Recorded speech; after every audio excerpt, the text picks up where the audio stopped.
17 novembre 2019, mesdames et messieurs, chers internautes de Guérit TV Monde, bonsoir et bienvenue à votre émission La Trottinette. Sans transition, nous allons démarrer par le bulletin d'information. Malène Zomaron, bonsoir. Bonsoir, Chamdine Badarou. Le bulletin d'information, c'est avec vous. Merci, mesdames et messieurs, bonsoir. Le peuple béninois est en deuil. Le professeur Albert Evroy-Djere s'est allé ce mercredi 6 novembre 2019 à l'âge de 90 ans. Quelques heures après son décès, Guérit TV Monde a tendu son micro à certains citoyens. Écoutons-les. Nous venons de perdre un témoin de l'histoire de notre pays, un témoin de l'histoire du Bénin. Albert Evroy-Djere était de toutes les instances politiques de 60 à 97 dans ce pays. De sa retraite chez lui, il continue d'intervenir sur le plan politique. Donc c'est une bibliothèque qui vient de se teindre. Ce que moi je peux retenir de sa vie, que c'est un homme persévérant, un homme de conviction, un homme qui est cultivé d'abord, un homme qui est cultivé. Et je pense que pour parler du professeur Albert Evroy, je pense qu'on peut passer des heures et des heures. Et j'espère que les autorités actuelles sauront l'immortaliser. C'est une grosse perte et je pense également que le parcours de l'homme doit pouvoir inspirer la jeunesse. Une jeunesse qui doit se cultiver. Une jeunesse qui doit savoir de quoi elle parle réellement, ce que chacun doit apporter dans la construction de la nation.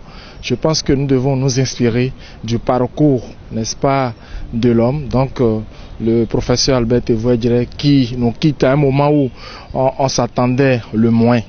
Le second élément de ce bulletin d'information, cérémonie d'ouverture du 16e cours d'état-major à l'INSA. L'événement s'est déroulé sur l'esplanade intérieure de cette haute structure militaire située à l'entrée de la ville capitale devant un parterre d'autorités politico-administratives à divers niveaux et des têtes couronnées. On fait le point avec Mathieu Midengoui et Alphonse Bouton.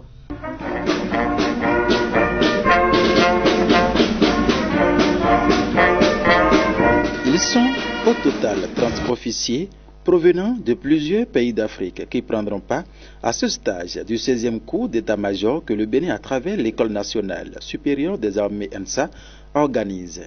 Un stage important, sinon indispensable, dans la carrière des officiers et qui entre dans cette vision de consolidation de la coopération sud-sud et se matérialise par l'effectif élevé des stagiaires des pays voisins. La cérémonie d'ouverture du 16e stage préparatoire à l'obtention du diplôme d'état-major qui nous réunit ce jour à Porto-Novo me réjouit à plus d'un titre. Le 16e cours d'état-major auquel vous prendrez part pendant les 9 prochains mois vous permettra de maîtriser les méthodologies rédactionnelles et opérationnel afin de pouvoir tenir n'importe quel poste dans un état-major en temps de paix, de crise ou de guerre. Après un bref aperçu sur l'École nationale supérieure des armées et le rappel des missions dévolues à l'ANSA, le lieutenant-colonel Lev Stano Adankhode revient sur l'effectif détaillé des stagiaires participants au 16e cours préparatoire à l'obtention du diplôme d'état-major pour le compte de l'année académique 2019-2020. Le 16e cours d'état-major que le Bénin, par le biais de l'ANSA, organise, compte 30 stagiaires, à savoir 23 Béninois et 7 stagiaires des pays frères et amis, notamment 2 de la République du Congo, 2 de la République du Niger, 2 de la République du Sénégal et 1 de la République de Côte d'Ivoire. Cet effectif élevé de stagiaires étrangers dénote à n'en point douter de la confiance placée à l'ANSA et de la qualité de l'enseignement qui y est dispensé. Durant les 36 semaines que durera ce cours, les stagiaires devront remplir les exigences énumérées plus haut et indispensables pour un officier traitant dans un état-major national ou multinational en temps de paix, de crise ou de guerre. Ainsi donc, l'ANSA se fixe pour objectif, d'une part, parfaire la capacité rédactionnelle des stagiaires, d'autre part, renforcer leur capacité opérationnelle et enfin peaufiner leur technique d'expression orale. Rappelons que durant ces 9 mois de cours, les officiers stagiaires seront évalués de façon continue et intransigeante. Des évaluations à l'issue desquelles seuls les méritants pourront tirer leur épingle du jeu. À la salle de conférence de la Fédération béninoise de football à Porto-Novo s'est tenue dans l'après-midi du mercredi 6 novembre 2019 la cérémonie officielle de remise de chèques aux clubs de première et deuxième division. Un acte qui s'inscrit dans le cadre de l'accompagnement des clubs par la Fédération béninoise de football dont Mathurin Deschacus en est le président. C'est à travers ces images. La Fédération béninoise de football, depuis l'avènement de Mathurin Deschacus en sa tête, ne cesse d'impacter positivement les amoureux du Couiron. C'est dans cet ordre d'idées que 8 millions de francs CFA ont été répartis aux clubs de première et deuxième division pour le déroulement effectif de leur calendrier prévu pour la saison en cours. La Fédération béninoise de football a décidé d'accompagner les clubs de première division et deuxième division d'abord, qui se sont engagés dans le championnat qui vient de connaître sa 4e journée. La fédération a décidé, comme je le disais, de leur porter une aide financière. Par les temps qui courent, je sais que plusieurs clubs ont des difficultés financières, mais on va essayer de s'engager dans le championnat. Donc nous venons de faire la 4e journée et il est important quand même que la fédération donne un coup de souffle à ces clubs et c'est l'événement qui nous réunit ce soir ici pour une remise symbolique des chèques. Les clubs de première division auront chacun un chèque de 5 millions de francs CFA et les clubs de deuxième division 3 millions de francs CFA. Les clubs de troisième division n'ont pas encore commencé le championnat, mais ils ne seront pas laissés pour compte. Il est prévu aussi une aide financière dès qu'ils vont commencer le championnat. Et je tiens à vous remercier et je souhaite que les présidents bénéficiaires de ces chèques puissent vraiment les utiliser à bon escient. Les bénéficiaires, ravis de ce geste financier de la Fédération béninoise de football, remercient. Je dirais que c'est un sentiment de joie qui m'anime parce que quand on vous donne de l'argent, il faut savoir que c'est un trésor qu'on vous donne. L'argent, c'est le nerf de la guerre et personne n'est resté sans savoir que le football, c'est beaucoup d'argent. Et quand la fédération a pensé en ce jour-ci venir au secours des clubs engagés dans le championnat Ligue 1 et Ligue 2, cela ne peut que être salué à justice. C'est chaque année que nous recevons cet appui de la FBF. Et particulièrement cette année, c'est arrivé à un moment propice. Dès que je vais rentrer, je vais voir les miens et on saura ce qu'on va en faire. Mais ce que je vous promets, c'est qu'on va en faire bon usage. Une fois encore, la Fédération béninoise de football que préside Mathurin Deschacus vient de résoudre une équation à plusieurs inconnus dans le monde footballistique au Bénin. Preuve que l'avenir du sport roi sous les cieux du 229 est prometteur. Chamdine Badarou, c'est la fin de ce bulletin d'information pour le compte de ce jeudi 7 novembre 2019. À vous le plateau pour la suite de l'émission. Merci à vous Marlène Zomarou. Nous poursuivons cette émission avant de retrouver le commentaire de la rédaction. On fait un tour au service commercial.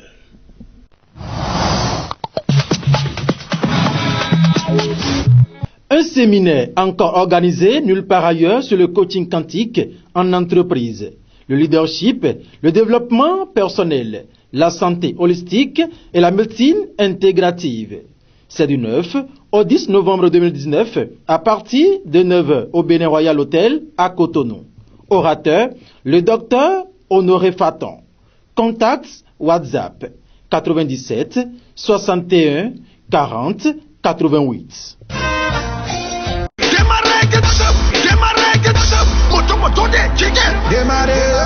À partir du 1er décembre 2019, après le paiement d'une prestation au service commercial de Guérita TV Monde, Vous recevrez gratuitement un t-shirt, une casquette, un porte-clés et un calendrier de l'année 2020. Guérit TV Monde, le leader des web TV. Mais ça va poutoucher.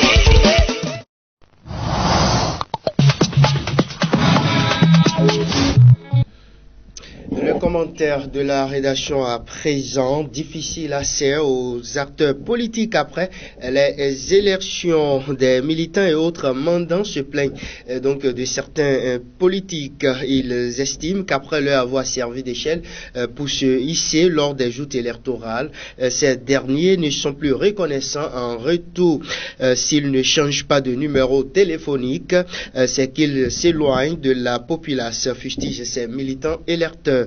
Guérit TV Monde s'est intéressé au sujet à travers ce récit. Suivez plutôt. Comment comprendre que c'est seulement pendant les périodes électorales que la plupart des acteurs politiques sont accessibles à leur téléphone portable? En tout cas, la question mérite bien d'être posée. Dans les périodes de forte activité politique, tous les appels sont acceptés. Mais, une fois l'étape franchie, c'est désormais silence radio.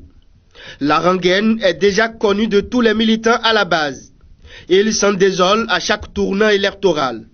Certains acteurs politiques changent catégoriquement de numéro après les joutes électorales ou confient les téléphones portables aux gars du corps. En effet, le problème ici soulevé semble être banal, mais les populations qui ont envie de voir les leaders politiques sont préoccupées. Certains hommes politiques sont-ils de mauvaise foi? En tout cas, tout le monde n'est pas concerné. Il y a des tenants politiques qui continuent encore de bénéficier de l'estime de leurs bases, puisqu'ils respectent les engagements vis-à-vis de ces derniers. Les leaders politiques doivent revoir leur stratégie, car sans électeurs, il n'y aura point d'élus.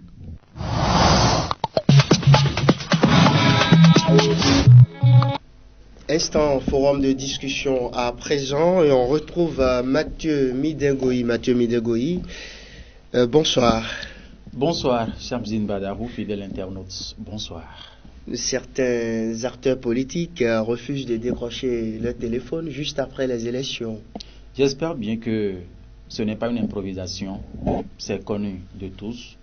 Cette habitude auquel l'on assiste de la part de ces acteurs politiques et qui, comme des pêcheurs en période électorale, en période de campagne surtout, avec leur hameçon que la population constitue, ils essaient de rafler. Mais une fois l'objectif atteint, on ne les retrouve plus. Vous savez, dans le monde des médias, nous sommes pour la plupart du temps à leur côté. Quand il s'agit des meetings, il y en a de ces citoyens courageux qui n'hésitent pas à reprocher cela à certains acteurs politiques. Publiquement. Ils essaient en son temps de se défendre en renouvelant une fois encore leurs promesses sans lendemain à ces derniers. Mais le constat sur le terrain reste le même. Quand l'objectif est atteint, c'est fini, on ne les retrouve plus. Le commentateur a bien dit, les numéros sont éteints, parfois changés. Et c'est maintenant qu'on est complètement loin du village. C'est dans ce moment qu'on est entièrement loin du bas peuple et on veut rester maintenant en ville pour être peut-être plus proche du Parlement si c'est la députation, ou bien s'occuper de son portefeuille ministériel si vous êtes nommé à un poste au sein du gouvernement, ou bien être proche de votre service si éventuellement vous avez la chance d'accéder à la tête d'une direction générale. Je crois bien que c'est une habitude qui n'est du tout pas gaie, c'est une habitude très déplorable parce que se servir du peuple pour atteindre un objectif et par la suite les oublier, et ça fait encore 4 ans après, c'est-à-dire pour la députation, 5 ans après pour certains qui soutiennent le président, qui ont soutenu les différents candidats pour les élections présidentielles. Ce que nous disons, ça concerne tous les acteurs politiques, ça n'a pas ça ne fait pas exception au maire, au chef d'arrondissement, qui peut-être vous êtes d'une localité, mais pendant les élections, vous avez votre parcelle, vous avez construit une chambre salon, et quand pour les élections, pour les campagnes,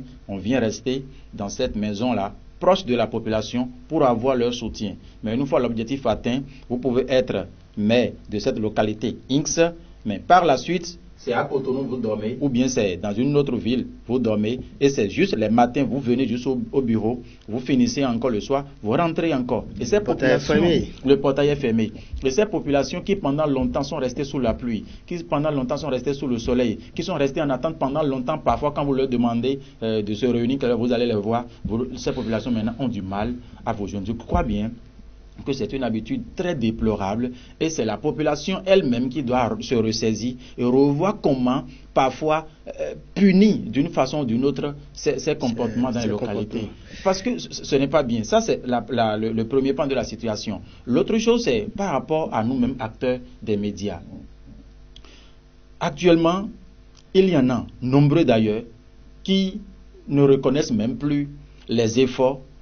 Peut-être on se dit, en son temps, ils ont travaillé, ils ont pris leur argent. Pourquoi ils m'appellent maintenant? Pourquoi? Or, au moment où on travaillait là, au moment où les hommes de la presse travaillaient à leur côté, c'est tout comme de demi-dieux qu'on vénérait. On vous êtes le journaliste en son temps, en période des élections, c'est comme une divinité que les acteurs politiques venaient.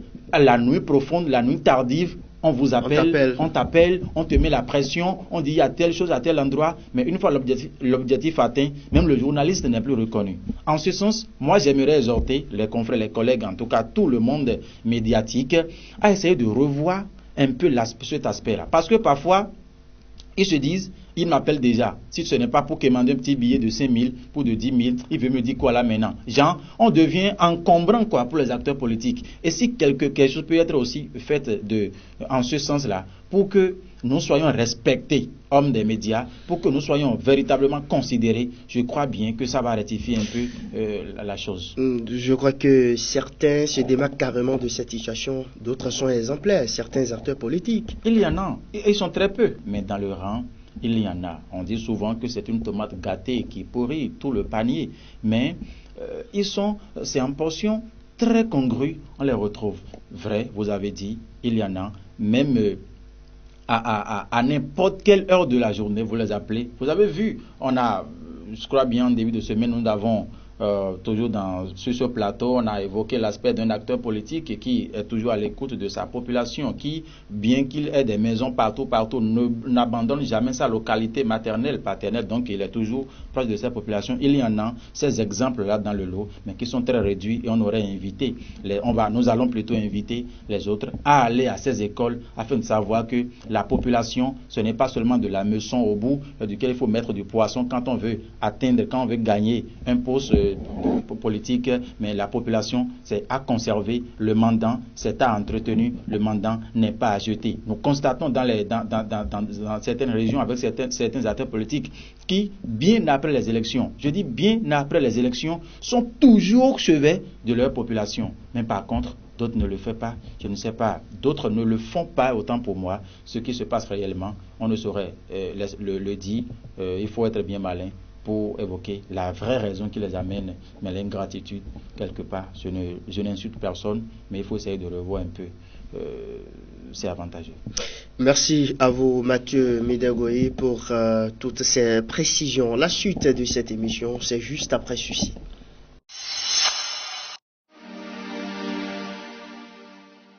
La une du quotidien Matin Libre, c'est avec vous, Mathieu Midengoyi. Oui, Shamsdine Badarou, à nouveau, nous saluons nos fidèles internautes pour leur présence quotidienne aux côtés de Guérit TV Monde. Ce jeudi, Matin Libre affiche en manchette décès hier dans sa 90e année. Les dernières confidences de Tevo Edre à Soglo à la page 6. Matin Libre nous informait aussitôt après le décès du monagénaire Albert Tevo Edre, ancien médiateur de la République, ancien ministre, ancien représentant spécial du secrétaire général de l'ONU en Côte d'Ivoire. Des réactions fusent de partout, qui pour rendre hommage au renard de Dieregbe, qui pour lui rendre témoignage interprétant la mort de l'illustre disparu, l'ancien président de la République, Nicéphore Dieudonné Soglo, reçu au téléphone par Matin Libre, pense que c'est un signe du destin et il justifie en disant simplement parce que, plus que jamais, j'ai la conviction que, et comme le disait le pasteur Martin Luther King, nous allons vers la terre promise. Le journal continue et dit qu'en tant que chef de file de la résistance, l'aile due de l'opposition au pouvoir de Patrice Talon, l'ancien président May fait un lien entre la mort de Théo et la révision de la Constitution intervenue au Bénin dans la nuit du 31 octobre au 1er novembre 2019. Comment se fait-il que 48 heures seulement après que Talon ait asséné un dernier mauvais coup à la démocratie dans le pays, berceau des conférences nationales souveraines, l'homme qui a été le rapporteur général de cette page historique de l'histoire de notre continent disparaisse? C'est une interrogation du quotidien Matin Libre dans sa livraison du jour. Autre titre qui fait la une ce matin, Conseil national des chargeurs du Bénin.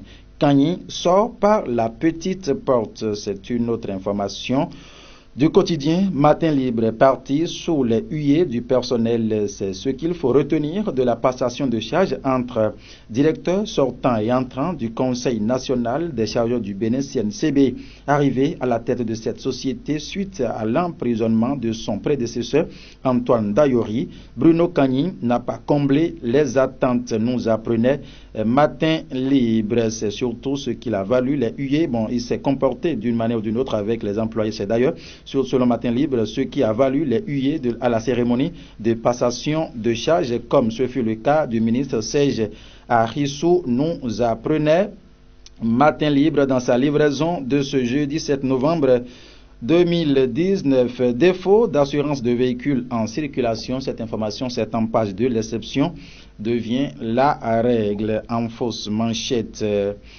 Du côté droit, il faut lire assistance financière et dons de vêtements au CHU Mel. Zota, Club Cotonou.